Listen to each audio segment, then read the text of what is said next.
Meu Senhor e meu Deus, creio firmemente que estás aqui, que me vês, que me ouves. Adoro-te com profunda reverência. Peço-te perdão dos meus pecados e graça para fazer com fruto este tempo de oração. Minha Mãe Imaculada, São José, meu Pai e Senhor, meu anjo da guarda, intercedei por mim.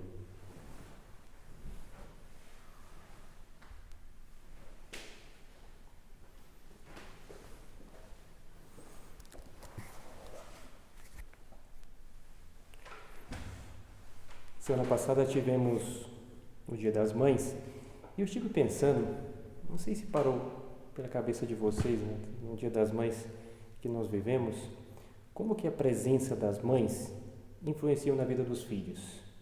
Influencia mesmo, né? Mesmo aquele filho que está já mais velho, já com a sua família, barbado, criado, mas ele ainda tem uma referência à sua mãe.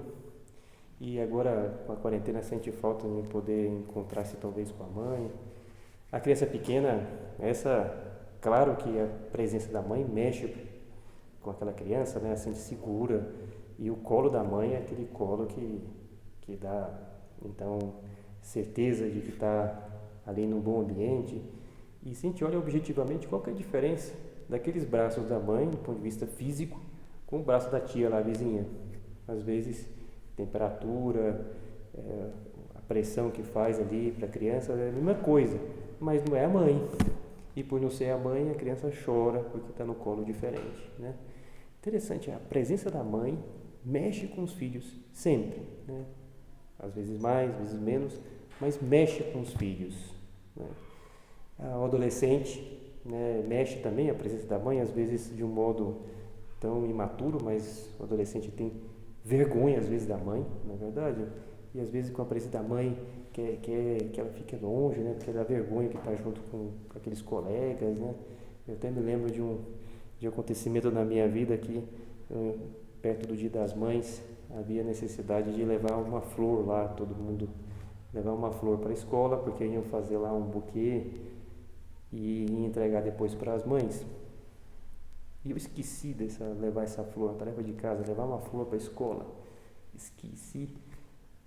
E no meio da aula, me veio lá um recado, lá, olha, sua mãe está te procurando, vai lá.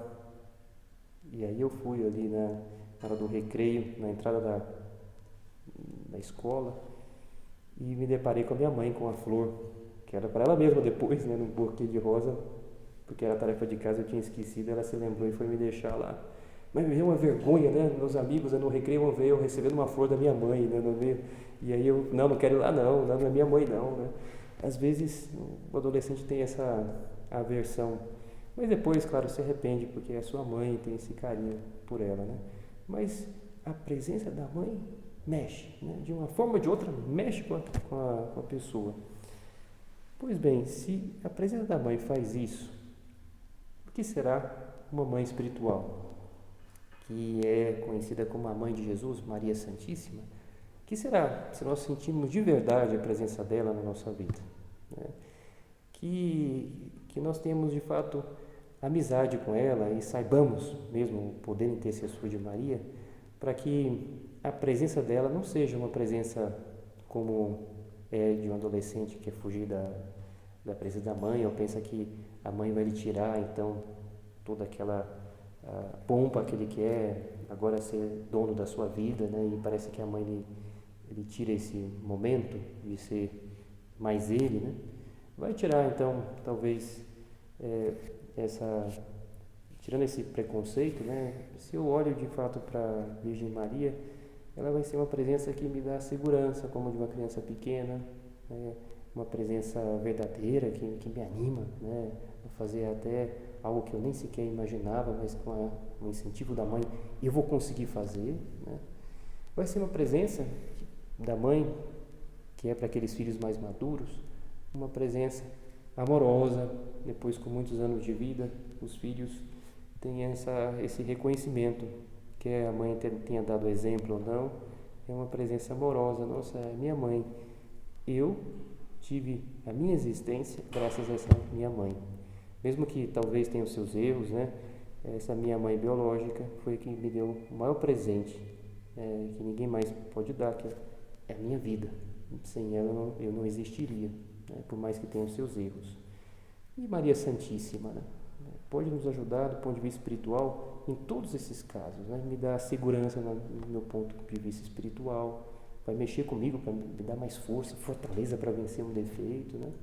Se eu cultivo amizade com Nossa Senhora, Maria vai me ajudar também a que eu consiga ali não ter uma versão adolescente, mas uma devoção madura, né, de pensar a minha existência espiritual se deve a Maria, né, porque sem a ajuda dela eu não conseguiria dar nem dar um passo espiritual, né. Maria que me leva a Jesus, Jesus é que me leva a ter todos os passos espirituais. Então é isso que eu queria que nós meditássemos hoje no nosso recolhimento, né?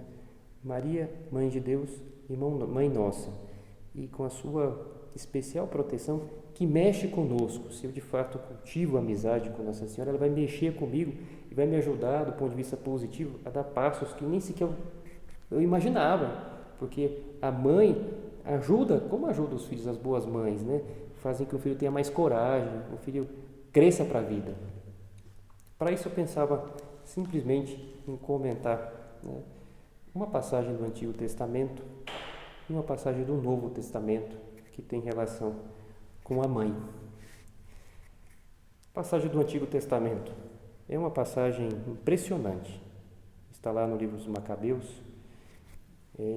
Esse livro que serviu de inspiração até para o Mel Gibson, que gostaria, ele falou várias vezes, de fazer um filme inspirado neste livro, e quem sabe até saia no futuro talvez esse filme, em que mostra ali a defesa da fé que os judeus fazem contra a pressão da dominação grega. Antes da dominação romana, que é a época de Cristo, houve a dominação grega na Terra Prometida e os judeus ficaram submissos ao Império Grego. E há toda a influência, então, da cultura grega sobre os judeus naquele momento. Celebrava, então, as Olimpíadas, né, com a influência da Grécia Antiga. Tinham lá a veneração pelos filósofos antigos e coincide com o auge da filosofia grega, mais ou menos no século IV e III a.C. E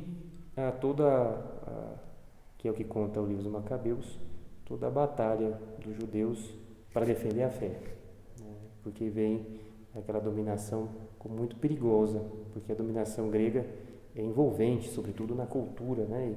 E modifica a forma de pensar ali de muitos daqueles judeus piedosos, que inclusive deixavam de ir para o templo para ir torcer ali nas Olimpíadas, acreditavam mais nos ensinamentos dos filósofos do que na palavra de Deus transmitida. E aí Deus suscita ali, no livro dos Macabeus é isso, né? Alguns guerreiros mesmo que estão dispostos a fazer uma verdadeira revolta contra a dominação grega. E aí surge, nesse contexto, uma mãe de 7 filhos que é condenada por viver bem os preceitos judaicos, ela e seus filhos, e o rei decreta pena de morte para aquela família inteira. E é interessante porque nesse relato nós vamos vendo que aquela mãe, né, diante dos filhos, vai conversando com os filhos, e o rei, junto com os seus algozes ali, não entende a linguagem que fala a mãe, o hebreu, fala o grego, mas ali, naquele momento, o rei intui que a mãe está animando os filhos a continuarem a defender a fé e até morrerem. O relato é impressionante. Vamos pegar aqui alguns trechos, né?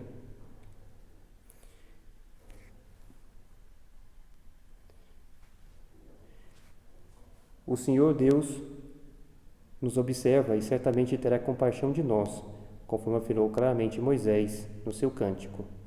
Ele terá compaixão dos seus servos. Isso no diálogo vem a mãe falando, depois que a mãe então incentivando, Deus vai ter compaixão dos seus servos, adiante filho, né? E depois que o primeiro morreu de fato, com o ânimo da mãe, levaram o segundo para a tortura. Após lhe arrancarem o couro cabeludo, perguntaram: você gostaria de comer antes que o seu corpo seja torturado, membro por membro? Ele, porém, respondeu na sua língua materna: não. Por isso foi submetido às mesmas torturas do primeiro. E a mãe vendo tudo aquilo, né? Uma mãe vê um filho morrendo, já é uma pena muito grande. Agora imagina uma mãe vendo um filho morrer sendo torturado. E não só o primeiro, mas o segundo filho. Por isso foi submetido às mesmas torturas do primeiro. Antes de dar o último suspiro, ainda falou: você, bandido, nos tira desta vida presente, mas o Rei do mundo nos fará ressuscitar para uma ressurreição eterna de vida. Nós que agora morremos pelas leis dele. E de fato morriam pela fidelidade à lei dos hebreus. Depois deste, também o terceiro foi levado para a tortura. Intimado, colocou imediatamente a língua para fora e apresentou corajosamente as mãos, dizendo com dignidade: de Deus eu recebi estes membros, e agora, por causa das leis dele, eu os desprezo, pois espero que ele os devolva para mim. E foi um por um daqueles filhos, com a mãe presente, morrendo como testemunha da fé. E acontece que chega o caçula, foi do mais velho até o mais novo, e o filho caçula, talvez por ser muito jovem, o rei teve certa compaixão e disse para a mãe que estava lá, vendo os filhos, talvez já deslacerada por aquela cena, né? Disse à mãe: fale lá com o seu filho, se ele desiste dessa posição, talvez já podemos rever, e aí ficaria pelo menos com o filho vivo. E a mãe recebe a tradução lá do que o rei fala e vai falar com o filho. Mas é impressionante que a mãe, quando fala com o filho, lhe diz que ele deve se entregar mesmo, né? E anima o filho, mais do que ali a fugir daquele momento, que ele dê mesmo a vida, né? Ela encorajava cada um dos filhos na língua dos seus antepassados, com atitude nobre, e animando sua ternura feminina com força viril, assim falava com os filhos. Não sei como vocês apareceram no meu ventre, dizia a mãe. Não fui eu que dei a vocês o espírito e a vida. Nem fui eu que dei forma aos membros de cada um de vocês. Foi o Criador do mundo, que modela a humanidade e determina a origem de tudo. Ele, na sua misericórdia, lhes devolverá o espírito e a vida, se vocês agora se sacrificarem pelas leis dele. E a mãe animando cada um daqueles filhos. E naquele momento final, anima até o caçula para que morra pela fé, né? Que coragem empreende aquela mãe, né? A gente pode imaginar vendo aqueles filhos todos já mortos ali do lado um do outro, e aquela mãe olha para aquele filho caçula que está a ponto de morrer e anima para que ele morra pela fé também. E eu amamantei você por 3 anos, eduquei, criei, tratei você até esta idade. Meu filho, eu lhe imploro, olhe o céu e a terra e observe tudo o que nele existe. Deus criou tudo isso do nada, e a humanidade teve a mesma origem. Não fique com medo deste carrasco. Ao contrário, seja digno dos teus irmãos. Assim diz ela para o filho caçula: seja digno dos teus irmãos e enfrente a morte. Deste modo, eu recuperarei você junto com seus irmãos no tempo da misericórdia. Amanhã no céu vamos nos encontrar, eu recuperarei. Apenas ela acabou de falar, o rapazinho disse: o que vocês estão esperando? Eu não obedeço às ordens do rei, obedeço às determinações da lei que foi dada por nossos antepassados a Moisés. E aquele filho caçula, pequeno, tem uma coragem de gigante, enfrenta aquele rei e morre também pela fé. Por fim também morre a mãe, condenada no mesmo suplício. Essa imagem está no segundo livro dos Macabeus, no capítulo 7, e é impressionante ver que força tem essa mulher, né? E anima todos os filhos a morrer pela fé naquele momento. E nós que muitas vezes temos as nossas covardias, não é verdade, né? O coronavírus que às vezes suscitou medos que a gente nem esperava, né? Que a gente nem sequer imaginava. Não quer dizer que eu tenha que sair temerário lá, sem cuidar das medidas de prudência e tudo. Mas às vezes esse medo e a incerteza do futuro, essa preocupação que me leva a não dormir direito, a não aproveitar bem o tempo nessa época de confinamento, às vezes até a desprezar as medidas de prudência, que às vezes pode ser o desprezar, que pode ser a covardia, a gente via na quinta-feira. Tudo isso, né, eu posso conseguir muita força tendo uma mãe que me incentive, além da nossa mãe biológica, que oremos então para nossa mãe Maria Santíssima, que ela nos dê essa força para sermos capazes de fazer algo que nem sequer pensávamos. Aquela criança, o filho caçula, que deu a sua vida ali, animado pela força que a mãe lhe deu. Dizia, íamos pegar um exemplo do Antigo Testamento e um exemplo do Novo Testamento, que é até figura, como dizem os teólogos, imagem do que aconteceu no futuro. Esse exemplo do Antigo é imagem. No futuro, houve também um filho que, num momento de sacrifício, teve dificuldade e se entregou mesmo nessa dificuldade, se entregou completamente. E quem que é esse filho? Jesus Cristo no caminho da cruz.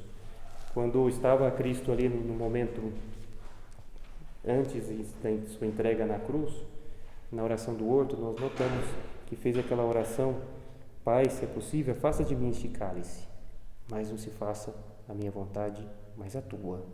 Uma oração chorosa de Cristo, porque amava a vida e queria continuar conosco, mas ao mesmo tempo queria identificar a sua vontade com a vontade do Pai, né? Mas não se faça a minha vontade, mas a tua, né? Identificar essa vontade. E Cristo faz essa oração, com ela ganha força, encara os soldados que vêm lhe prender, todo aquele julgamento iníquo que é feito de modo precipitado, e Cristo, com ela na cruz, carrega a cruz, depois daquelas chibatadas, e carregando a cruz, a gente sabe pelo relato da tradição da Via Sacra, tem, logo depois de começar a carregar a cruz, tem lugar a terceira estação da Via Sacra, quando Cristo cai. Cai pela debilidade do corpo, cai pela fraqueza de uma noite mal dormida, cai pela dificuldade em levar aquela cruz pesada, cai talvez também pelaquela dor das chibatadas, mas cai também por uma dor moral em ver tão humilhado naquele momento, em que as pessoas que talvez receberam milagres, ajuda dos milagres que fez, agora estão ali naquele cortejo e gritam e não fazem nada para salvá-lo. E Cristo cai e apenas recupera forças assim para começar a levantar. Ele encontra sua Mãe Santíssima. É a essência da Nossa Senhora das Dores, que é celebrado uma festa num dia do ano, lembrando esse momento especial em que Maria encontrou-se com seu filho. E Maria ali olha para Jesus, Jesus olha para Maria, e um ajuda o outro a suportar aquela dor. Acabava Jesus de se levantar da primeira queda, quando encontra a sua Mãe Santíssima, junto ao caminho por onde ele passa. Com imenso amor, Maria olha para Jesus, e Jesus olha para sua mãe. Os olhos de ambos se encontram, e cada coração derrama no outro a sua própria dor. São palavras de São José Maria, no Via Sacra, na quarta estação. Como não ver uma relação com esse episódio do segundo livro de Macabeus, em que aquela mãe ajuda cada um daqueles filhos a dar a vida pela fé. E Maria aqui, a sua presença, mexe também com o filho, só que esse filho é Jesus, e mexe lhe dando coragem para encarar aquela entrega que estava fazendo por nós naquele momento. Por isso que Maria é também chamada de corredentora, porque ajudou na redenção, ajudou na salvação da humanidade quando olha para Jesus e lhe anima que vá até o final na sua tarefa. Os olhos de ambos se encontram e cada coração derrama no outro a sua própria dor. A alma de Maria fica submersa em amargura, na amargura de Jesus Cristo. Ó vós que passais pelo caminho, olhai e vede se há dor comparável à minha dor. Mas ninguém percebe, ninguém repara, só Jesus. Jesus que vê a dor de Maria, mas ninguém percebe, ninguém repara também o consolo que Maria faz para com Jesus, né? É uma dor que ao mesmo tempo consola. Por isso que é impensável imaginar Maria desesperada naquele momento. Os relatos da paixão, nenhum deles falam isso. Se encontra Maria olhando para o seu filho, chorosa, virgem dolorosa, mas naquele olhar é um ânimo para Jesus para continuar sua obra de salvação por nós. Olhar Macabeus, olhar Jesus que se entrega com esse ânimo de Maria, para olharmos agora nós mesmos, porque Maria recebeu na cruz a tarefa de ser a nossa mãe. E do mesmo modo, então, nos olha nas nossas dificuldades. Basta que eu olhe também para ela, numa imagem que eu posso ter na minha casa, uma imagem impressa, pequena, que eu deixo no canto ali antes do estudo. Não precisa ser aquelas imagens gigantes, né? Basta uma imagem discreta que eu olhe. O mais importante é que a minha devoção seja grande. Mais do que uma imagem gigantesca, a devoção no meu coração. Eu nunca me esqueço de um amigo padre que conseguiu uma doação de uma imagem de Nossa Senhora em tamanho natural, e ainda não sabia qual o destino fazer com aquela imagem. A paróquia já tinha as imagens, deixou no seu quarto. E quando acordou de manhã, de madrugada, na verdade, viu aquela imagem no escuro, não se lembrava que era a imagem de Nossa Senhora, e teve um susto. Né? Não é pelo tamanho físico da imagem que vai me ajudar na minha devoção. Às vezes é uma imagem pequena, impressa, e essa imagem pequena, impressa, é que ela já vai ser suficiente para a minha devoção grande, em que eu olho para aquela imagem e aquela imagem tem um efeito do Jesus, que naquele momento levava a cruz e tem ânimo para continuar. E nós também. A nossa cruz vai ter essa paciência do confinamento até o momento oportuno. Nossa paciência vai ser de conseguir estudar, mesmo nas dificuldades do estudo, sem uma biblioteca, com os inimigos do estudo em casa, né? A gente tem o inimigo da geladeira, o inimigo da televisão, o inimigo do Netflix, né? Agora a gente tem o inimigo mortal do estudo, né? Só mais uma sériezinha. O inimigo da cama, né? Estudar do lado da cama, né? O inimigo mortal, né? O estudo. Né? Vou dar só aquela dormidinha assim, que eu vou até estudar melhor depois, né? 2 horas de sono, né? E acabou o estudo daquele dia. Eu olho para Maria, e Maria vai me dar esse ânimo. Não vou, mesmo com a cama do lado, eu não vou deitar agora. Eu olho para a imagem de Maria e eu termino esse estudo aqui. Não vou para a geladeira, não vou assaltar a geladeira agora, que é até um jeito de fugir desse meu estudo, né? Vou ficar mais um pouco, né? Carrego essa cruz. Maria que me anima nesses momentos. É a cruz de defender a nossa fé, né? Às vezes pode acontecer dentro da nossa própria família, né? Porque queremos acompanhar uma missa online que é transmitida e você vendo esse negócio, né? E a gente pode fazer até um apostolado em casa ou para algum amigo, né? Agora eu tenho que conversar com um amigo, olha, eu tenho que sair porque agora vai ser a transmissão da missa. Você assiste a missa. Que eu saiba defender a minha fé, saiba pelo menos dar o testemunho da minha fé. Não é que eu tenha que ali converter aquele meu amigo, mas pelo menos meu testemunho que eu faço, eu falo para ele que eu gosto daquilo, que me realiza. E aquele amigo, se ele quiser, que ele faça também. Não estou forçando, mas eu dou meu testemunho. E às vezes podemos ser covardes, dar o nosso testemunho, podemos ser covardes em defender a nossa fé, do mesmo modo que podemos ser covardes em ceder uma preguiça, covardes em saber pedir perdão, porque às vezes no confinamento vamos tendo muito contato com as pessoas da nossa família e aí notamos que exageramos, houve uma briga, mesmo que tenha depois se resolvido, mas notamos que exageramos ali na ofensa e que podíamos pedir perdão, mas nos vem a covardia, né? Não vou pedir perdão, não. Quem tem culpa é meu irmão, né? Não, minha mãe que foi exagerada naquele momento e tal. Mas com Maria eu consigo ter essa valentia, né? Eu vou lá e vou pedir perdão, né? Custa, né? Pelo menos da minha parte. Eu peço perdão, desculpa que eu fui estúpido naquele momento ali, perdão. Estava certo talvez em uma coisa ou outra, mas porque brigamos eu estava errado. Então pelo menos na forma eu errei nisso aqui. A gente conhece o nosso erro, né? E precisa de coragem para isso. Maria Santíssima vai me ajudar para ter essa coragem naquele momento, né? Defender a fé, coragem para vencer a preguiça, coragem para vencer o nosso orgulho, né? Tantas coragens que a gente vai precisar, né? E essas coragens eu vou ter com a ajuda de Maria Santíssima, né? Que eu olhe para ela, do mesmo modo que olhou Jesus naquele momento da cruz, do mesmo modo que olhou aqueles filhos daquela mãe no livro dos Macabeus, eu vou olhar e Maria vai mexer comigo, aquela presença que mexe, mas mexe do ponto de vista positivo, me ajuda, me levanta e faz com que eu faça esses atos de heroísmo que nem sequer eu pensava que eu era capaz de fazer. São José Maria continua: na obscura soledade da paixão, Nossa Senhora oferece ao seu filho um bálsamo de ternura, de união, de fidelidade. Um sim à vontade divina. É isso que a gente precisa. Um sim para a vontade divina.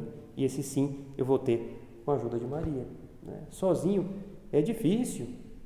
Antes só não podias. Agora com ela, que fácil.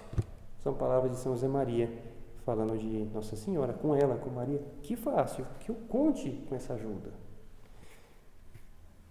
Há pessoas que desprezam a ajuda da mãe, como pode acontecer desprezar a ajuda de Maria. Eu posso ser burro e desprezar essa ajuda também, né? E que pena, porque seria tão mais fácil se eu tivesse essa ajuda, tão mais fácil no caminho de santidade, tão mais fácil. Os protestantes que desprezam a ajuda de Maria e torna tão difícil o caminho de santidade para eles, sem a ajuda de Maria. Agora Deus colocou, é burrice não ter essa ajuda da mãe, né? Como é fácil se eu recorro à ajuda a ela. E eu quero recorrer, quero pedir ajuda, né? Às vezes até animo como desafio para vocês. Eu vou ficar um mês com um esforço maior de ter uma amizade com a mãe de Jesus. E vejo se nesse mês eu não fui mais feliz, se nesse mês eu não consegui dar passos mais espirituais, se nesse mês eu consegui me realizar algo que eu nem sequer imaginava. É contar com a ajuda da mãe. E aí eu vou longe com essa ajuda. Nossa Senhora oferece a seu filho um bálsamo de ternura, de união, de fidelidade, um sim à vontade divina. Levados pela mão de Maria, tu e eu queremos também consolar Jesus, aceitando também sempre em tudo a vontade de seu Pai, do nosso Pai. Só assim experimentaremos a doçura da cruz de Cristo e abraçaremos com a força do amor, levando-o em triunfo por todos os caminhos da terra. Esse é o itinerário que eu queria propor para vocês, né, neste mês de maio, dedicado às mães, e a mãe de Jesus também, em especial, que eu tenha essa maior amizade com a mãe dele. Proponho uma só devoção, há várias que se podiam falar, devoções marianas, mas eu proponho uma só, né, que nós já conhecemos. Para quem assiste Recolhimento, imagino que já tem, então, alguma prática cristã, mas eu reforço uma prática, então, dessas que nós já fazemos a Nossa Senhora. A oração do terço. Uma oração que eu penso que tem tudo a ver com o confinamento. Por duas razões. Me explico aí antes de terminarmos. Duas razões. O terço, humanamente, é uma oração que nos acalma por um valor simples da repetição. Quando se repete algo cadenciado, né? Às vezes tem até o período da sono, né? De querer dormir, tá? Por quê? Porque vai nos relaxando, vai nos tranquilizando. No momento da quarentena, às vezes podemos ficar mais tensos, e às vezes até a razão da gente ir lá saltar a geladeira, né? De ir lá roubar alguma coisa. E como bom, né? Que eu tenha algo que vai me acalmar humanamente. Como que acalma, né? Porque a gente vai rezando aquele terço, né? aquela oração que vai se repetindo, aquelas ave-marias, uma depois da outra, e se eu me distraio, não tem problema, eu tento na próxima, continuando o terço sem parar, mas na próxima com mais devoção, e tento, e vou conseguindo, né? E vou agradando a mãe de Jesus. Por essa razão humana. Mas tem uma outra razão que é uma razão espiritual.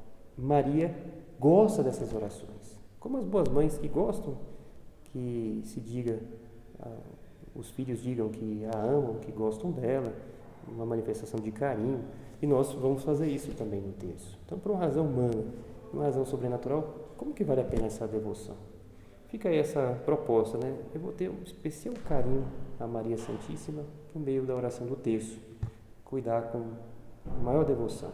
E nas tentações, eu vou olhar para Maria, como Jesus olhou no caminho da cruz, como aqueles filhos da mãe no livro dos Macabeus, como olhar para Maria, eu vou ter coragem para enfrentar as dificuldades.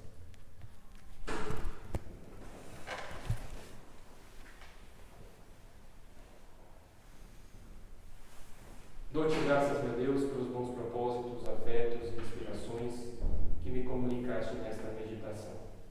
Peço-te ajuda para os pôr em prática. Minha Mãe Imaculada, São José, meu Pai e Senhor, meu anjo da guarda, intercedei por mim.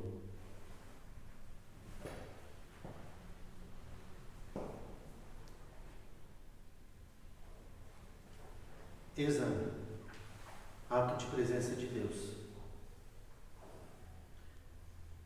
Maria Santíssima é exemplo de todas as virtudes. Peço-lhe ajuda para conseguir as virtudes que necessito.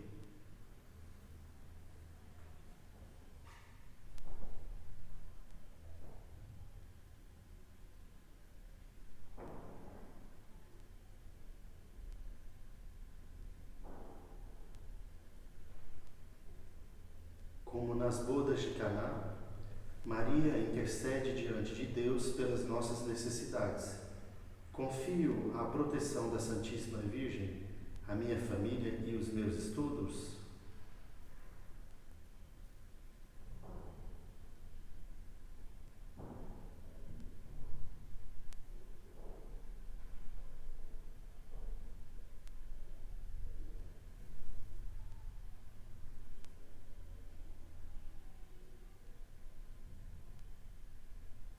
São João Paulo II, junto com muitos santos, deram-nos exemplo de uma sólida devoção mariana. Procuro imitar-lhes no amor à mãe de todos os cristãos. Rezo com piedade e devoção no terço.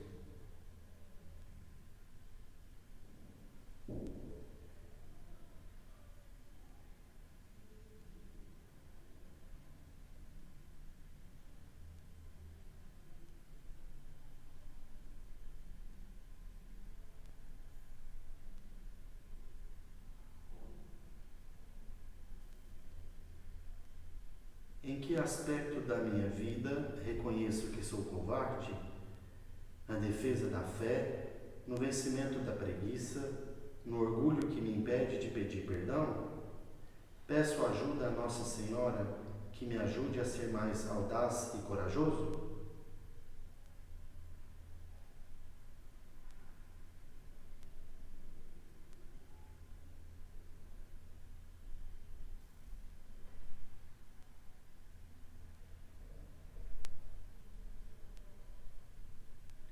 Reconheço o valor humano e sobrenatural da oração do terço? Rezo com devoção?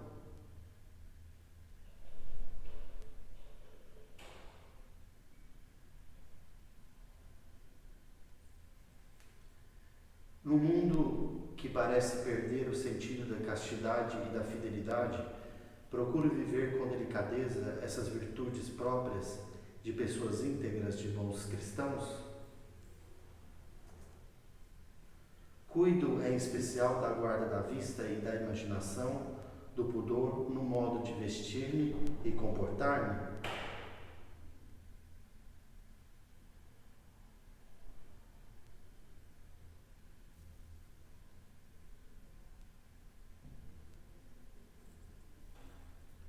Peço a Nossa Senhora, Rainha dos Apóstolos, a ajuda para aproximar meus amigos de Deus.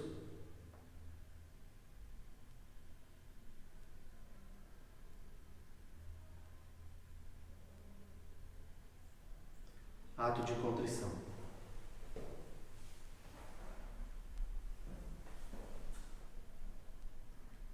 Santa Maria, esperança nossa, sede da sabedoria, Rogai por nós.